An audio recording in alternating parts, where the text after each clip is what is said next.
Good evening. এই আজ একটু কাজের ফাঁকে মাসির বাড়িতে এসেছি। এই দেখো মাসির বাড়িতে দুটো কিউট কিউট ডগি আছে।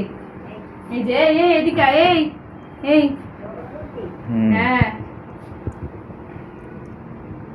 দেখো, চলো এসো ঘরে নিয়ে যাই, এসো।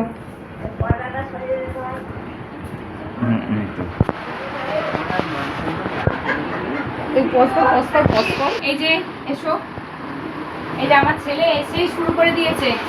কি করছো? হ্যাঁ, ড্রয়িং করছো? এই যে ড্রয়িং এর মাস্টার মশাই।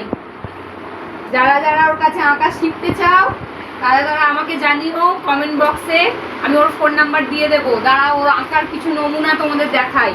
ড্রয়িং নেই কিন্তু ও কম্পিটিশনে অনেক প্রাইজ পেয়েছে। দাঁড়া, এইগুলো আমার মাসির ছেলে সব ড্রয়িং কম্পিটিশনে পেয়েছে।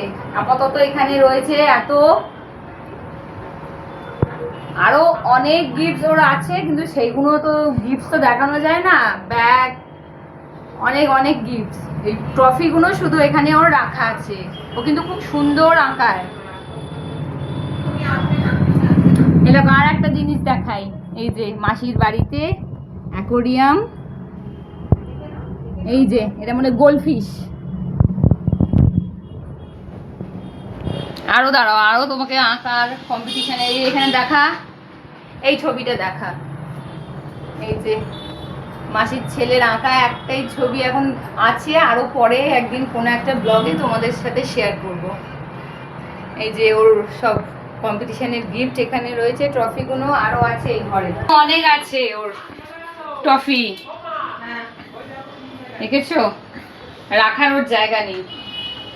এই যে এখানে দেখো, এখানে রয়েছে, এই যে হ্যাঁ একে তো ভুলেই গেছিলাম। এই যে রয়েছে একটা টিয়া পাখি। এটা কত বছরের জানো? মোটামুটি 10-12 বছরের টিয়া পাখি। ওর নাম জিনি। ওকে দেখা দেখা, ওকে দেখা। এই জিনি, এই এই আয় আয় আয়। ওই যে এদিকে এসো। এরকম মাসির এই জানলাতেই, মাসির বাড়িটা হলো শম্ভুর মোড়ে। এই যে গাছ বসিয়েছে।